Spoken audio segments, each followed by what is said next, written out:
Shanchay, sira na naman?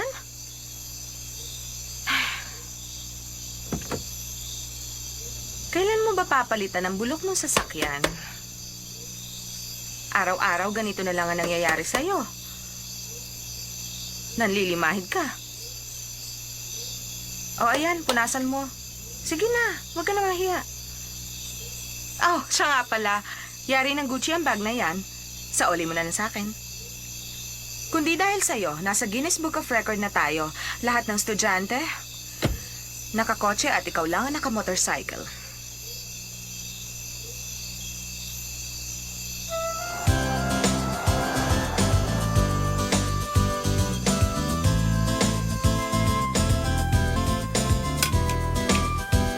Shanchay!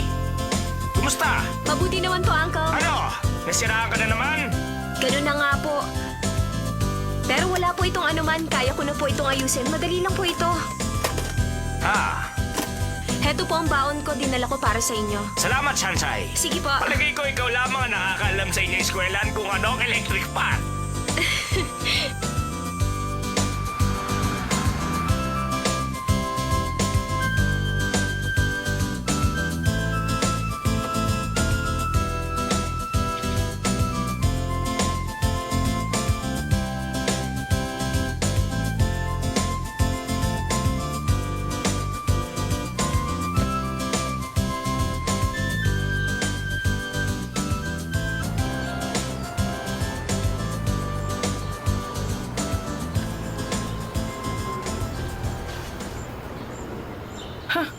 Ano naman kaya maganda sa bag niya? Tingnan mo kung anong meron ako. Burberry coat. Meron ka ba nito?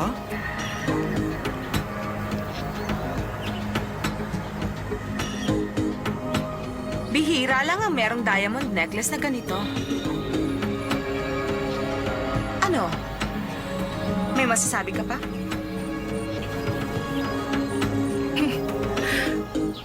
Sandali lang. Wala ka na ba ibang gamit na dala? Talo ka. Hindi ah. Halika. Pagmasdan mo akong mabuti ngayon. Huwag kang kukurap.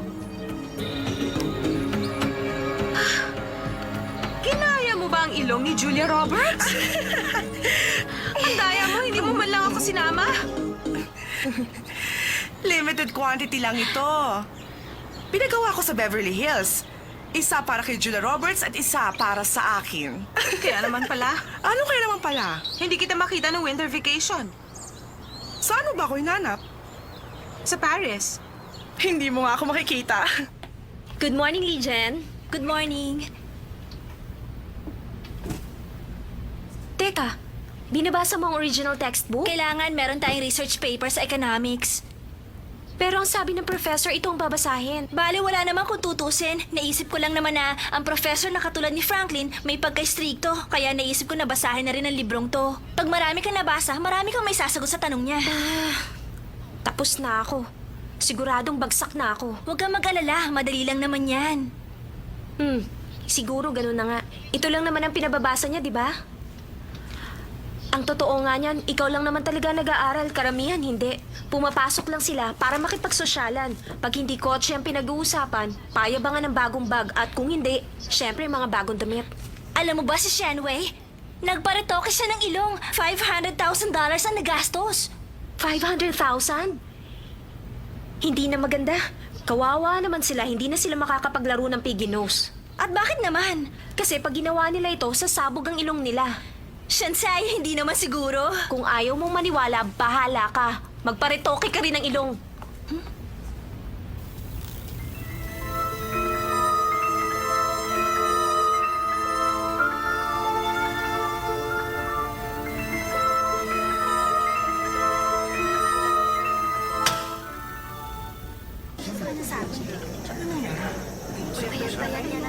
Bumagsak siya sa subject. Ang laki na kanya pinayat, hindi ba? 1 linggo lang yun. Ang balita ko, titigil na. Kung ako naman sa kanya, hindi na ako magpapakita dito. Iiwan ko na lang ang mga gamit ko. Oo nga, talagang nakakahiya. Tingnan mo, hindi siya makaharap sa tao. Lapitan mo kaya't kausapin siya. Naku, hindi na lang. Malay natin kung may kinalaman ng effort sa kanya.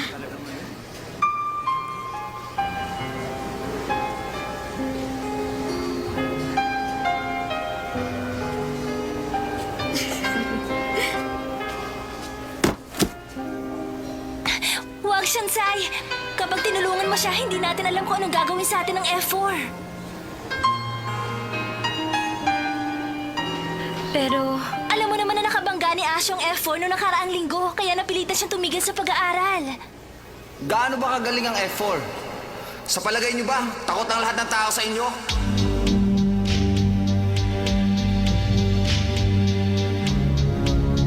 Kilala mo ba kung sino kausap mo? Meron siyang red card. Ay na, katalunin mo naman ang F4. Oo nga. Ay, tayo na lang, wala na.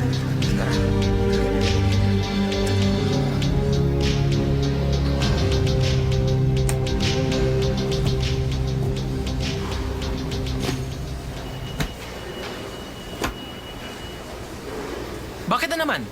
Anong nangyayari dito? Kasi titigil na sa pag-aaral si Ashu. Titigil? Opo. Ako ang teacher niya. Pinayagan ko ba siyang tumigil sa kanyang pag-aaral? Asyo!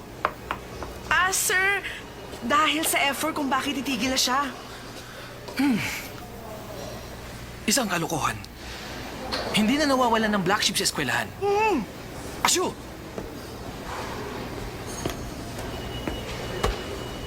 Asyo! Sana magpakabait ka na. Pagkatapos nito, dapat matino ka na. Sige. Ingat. Pasok na! Pasok na!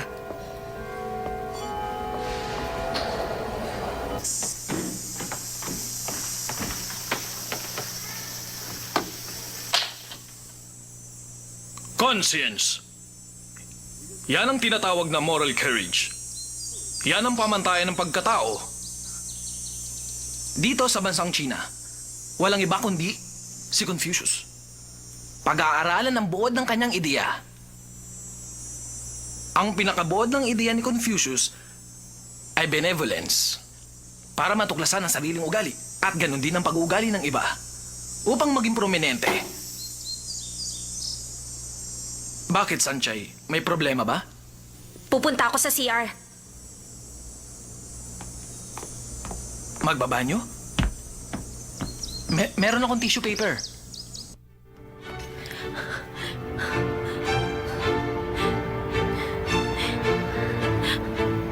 Anong klaseng teacher meron ng eskwelahang ito? Pwedeng patigilin ng estudyante kapag napag-initan siya at siya pa ang magiging black sheep.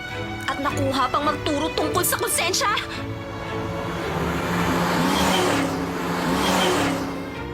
Isang malaking kalokohan ang lahat ng ito. Wala nang matino sa kolehiyong ito, walang paninindigan. Mga takot at walang pakialam. Lalo na ang grupo ng F4 na yan, silang mga morals! PE4! Pang-aabuso sa karapatan at pang-aapi sa kapwa. Kayo nga mga mayayaman na nagpapatakbo ng eskwelahan, ano ngayon?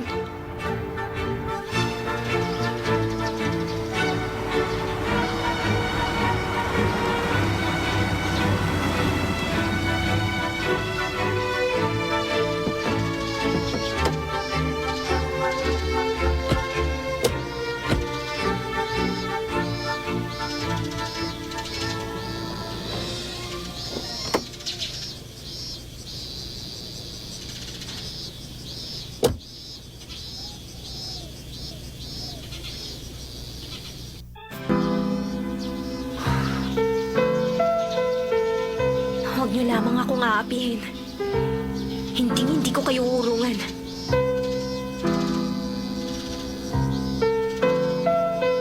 Di ko natulungan si Ashu.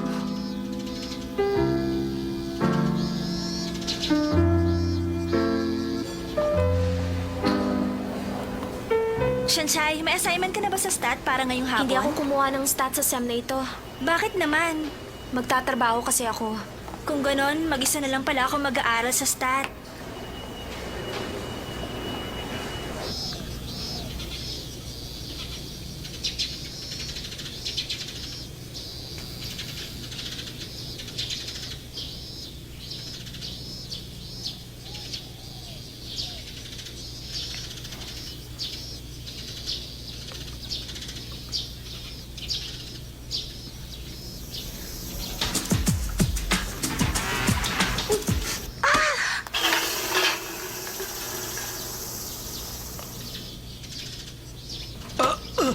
Paumanhin!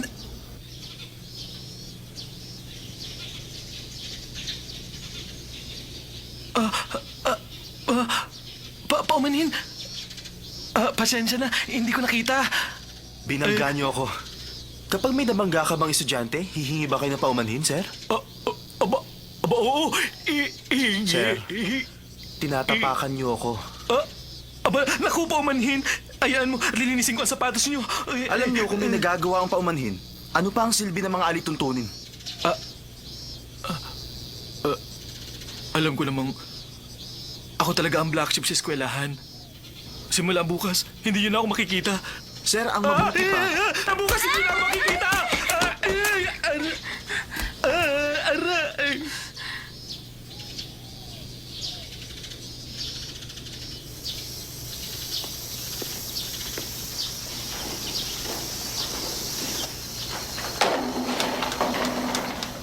Sir, wala lang kayo sa inyong sarili. Baka naman may sakit yung tao. Mataas yung lagnat. masyadong nervyoso. Paano kaya nila nagagawang sirain ang kagandahan ng eskwelahan? Hindi ako makapaniwala. Talagang mga arogante.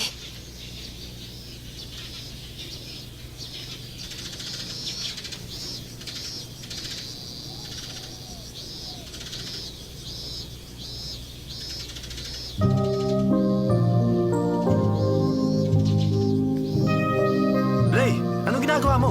Tayo na!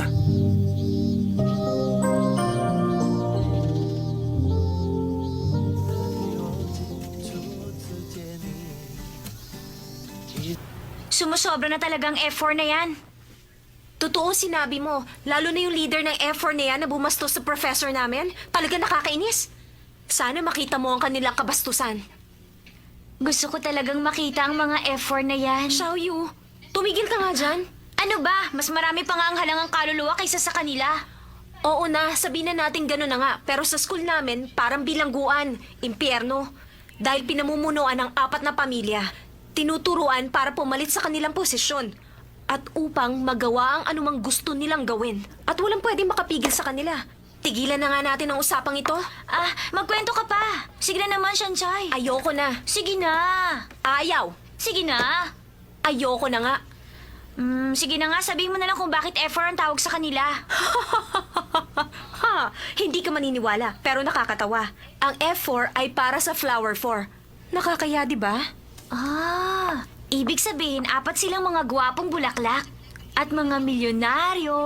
Nahihimang ka na ba? Makinig ka. Mga gwapo nga silang 4 pero walang laman ng utak. Wala silang alam gawin kundi mang-ape. Wala silang pagtingin sa kapwa. Kaya naman Piggy 4 ang tawag ko sa kanila. Talaga bang gano'n na sila kasamang tao?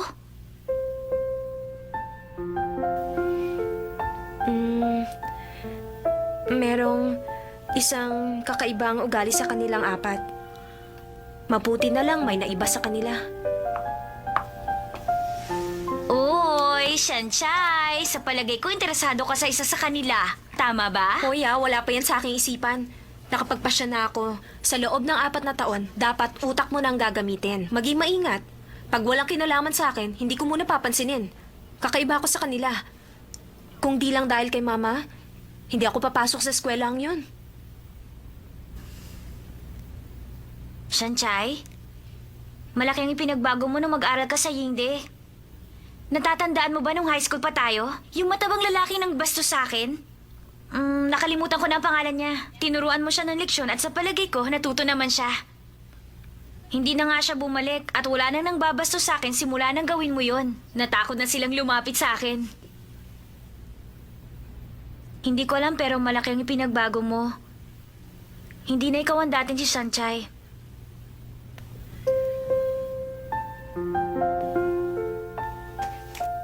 Kung alam mo lang, kinamumuhian ko rin ang aking sarili. Nagtatago sa anino ng karuwagan at nagpapanggap araw-araw ni hindi ko nagawang tulungan si Ashu. Sumusunod lamang ako sa agos ng panahon. Hinahayaang lumipas ang panahon. Hindi ako dapat magkaganon.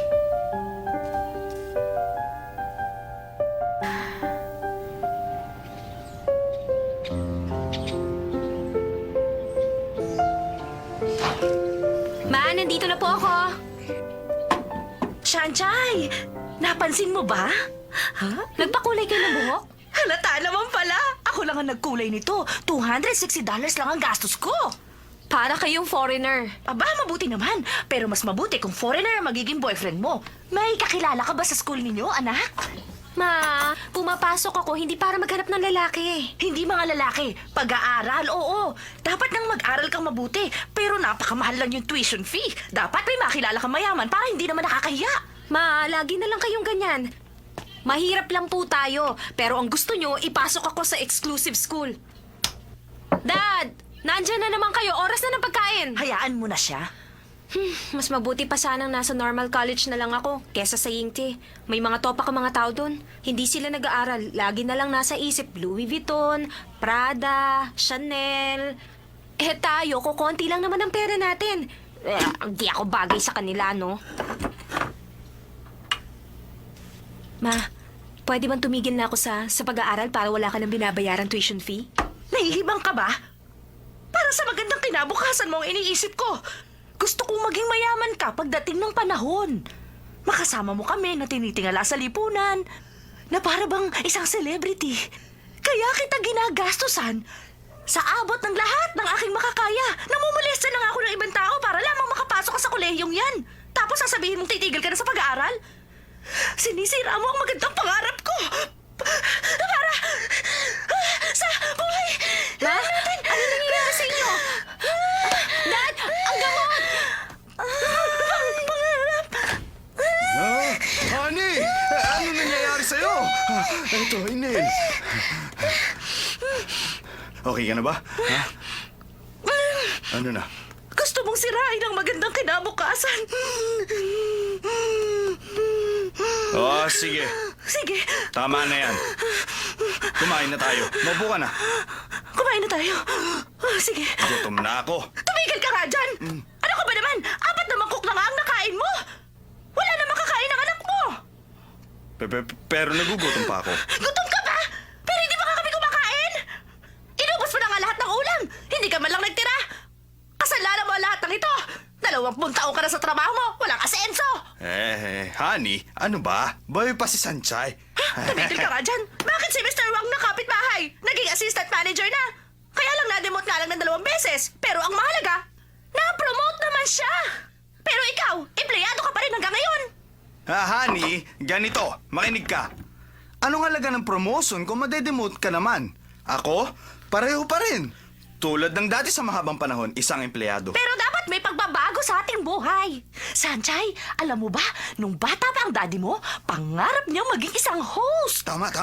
Pangarap ko yun. Mag-iensayo yan na parang suso. Hindi naman. Mali ka dyan. Ang manok ng Zhongli Bushin, malasa, katakam-takam, malambot, katamtaman, 1, malasa, 2, masarap pa. Di ba? Ganyan siya. Paano ka magiging artista? Hanggang sa pangarap na lamang ang iyong ama. At yan ang namana mo sa kanya. Exclusive school na ang pinapasukan mo, titigil ka pa? Bakit ang kapitbahay nating si Mr. Wang? Di ba? Binanggit mo na naman ang Mr. Wang na yan, ha? Dahil marunong siya sa takbo ng buhay. Paano mo nasabi yan? Dahil wala ka ng silbi sa inyong kumpanya. Wala ka rin silbi sa bahay. Si Mr. Wang may silbi sa pagkababae ng kanyang asawa. Ikaw, wala kang silbi sa akin bilang asawa. Tumigil ka nga. Nagsisiping na lamang tayo. Nahiya ka naman sa anak mo. Ganyan ka naman talaga!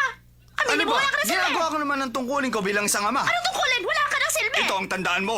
Maliit ang lahat ng parte ng katawan mo, pero napakalaki ng bunganga mo. Dakdakan ng dakdak maghapon. Pwede po ba? Tama na ang awayan. Di na ako titigil sa pag-aaral. Oh, Talaga? narinig mo Ayun ba? na pala. Mag-aaral na siya. Wala na tayong dapat pagtalunan pa. Ang totoo Ikaw, naman, masyado kang may silbi mainit ka ang pa rin ulo. bilang asawa. Masyado ka nagpapadala sa Oo mga nga, damdamin mo. Pasensya ka na. O sige, kumain ka na. Pero alam mo, Yan. napakaganda mo pa rin. Ikaw talaga?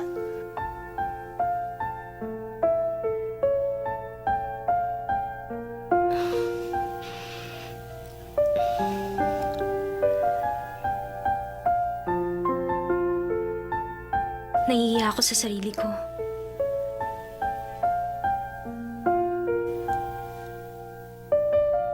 Anong tinitingin-tingin mo?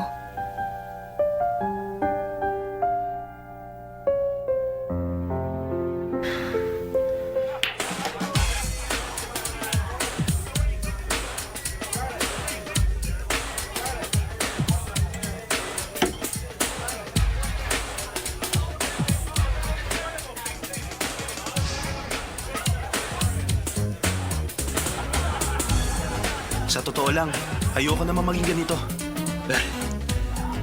Pinaunat mo rin yung pineapple hairstyle mo. Si Roger ang gumawa nito. Matigas at makapal daw ang buhok ko. Muntik na nga ako mapikon.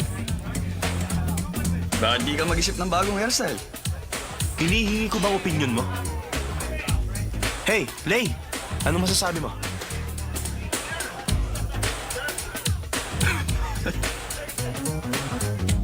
Wala ako magagawa kung di mo gusto.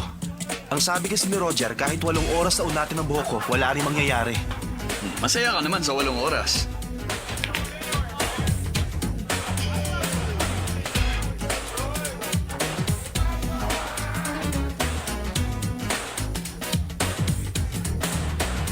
Meitsu, order ka ng pagkain. Waiter!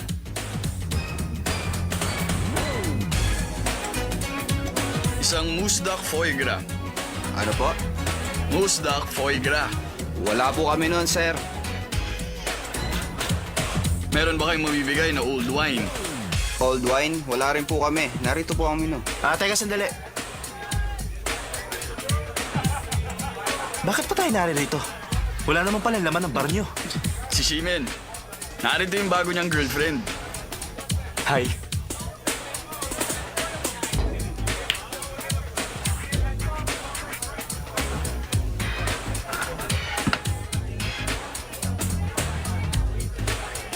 Tol, maghihintay kaya siya ng ganyan kung bigla siyang tawagan ng kanyang ex?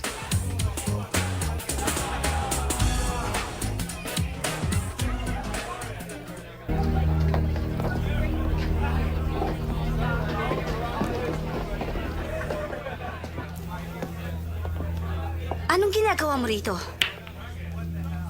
Magaling ka pala sa billiard. Hindi ganyan ang pagtrato sa babae. Alam mo ba kung sinong boyfriend niya? Nagtanong-tanong ka ba? Aba, syempre naman. Napag-alaman kong walang kwenta ang boyfriend niya. Kilala mo ba kausap mo?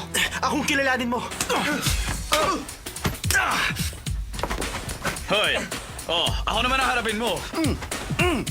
Oh. Hoy, sa susunod matuto kayong gumalang ng babae.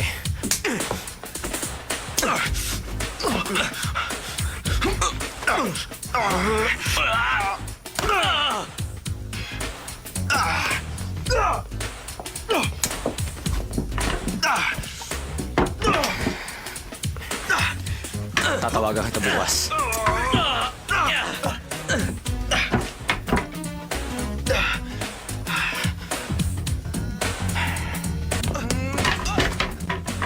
Ikaw ba ang boss? Ito ang bayad sa damage namin.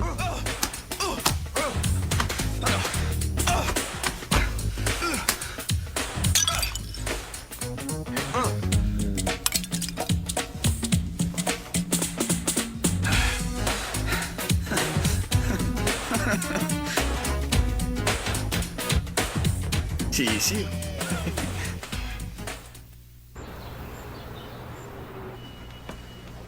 Lijan, mabigat ba? Tutulungan na kita. Walang anuman, mga papel at carbon powder box lang to.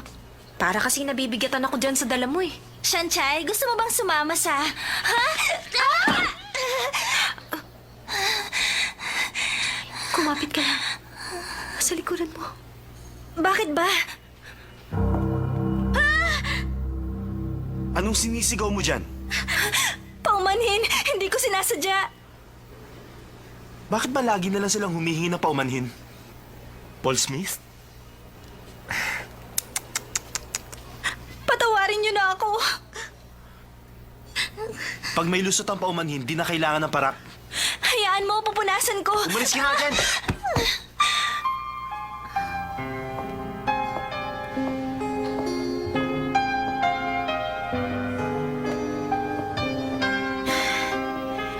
Sandali lang! Hindi pa ba sapat sa inyo na humingi na siya ng paumanhin? Ano bang gusto mo? Gusto mong ipakita ang pagkakaibigan ng mga hampas lupa? Walang alam ang mga linta sa pakikipagkaibigan. Mga linta ba? Di ba totoo? Mga manhid kayo at nagpapanggap na matitino. Wala lang ginawa ang effort kundi manggulo sa eskwelahan at gawin ang gusto nyo. Dapat ang tawag sa inyo, Piggy 4! Mga lintang nagtatago sa anino ng mga magulang. Wala rin naman kayo silbi sa lipunan ha. Sino nagbigay sa inyo ng karapatang mga pinangkapwa?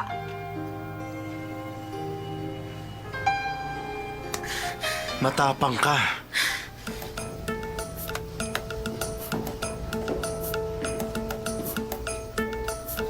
Katapusan ko na.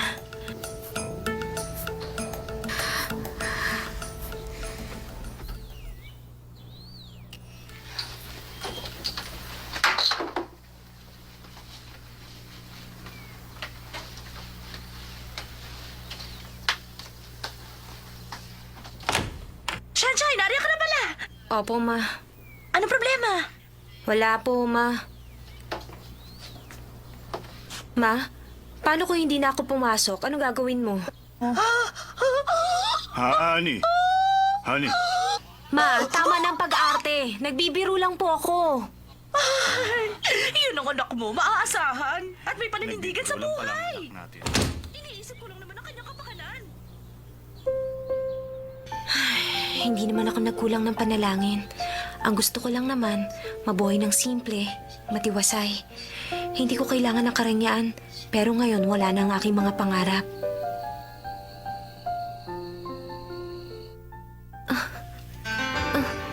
Wag. Para niyo ng awa. Wag.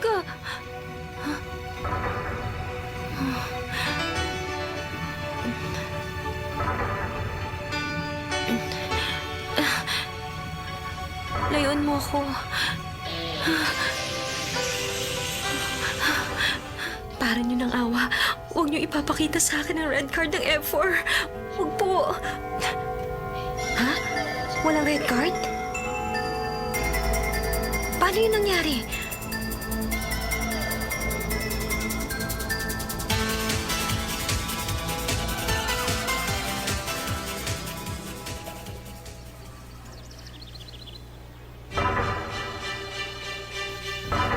Anong nangyayari? Bakit sila umiiwas pag nakikita ko?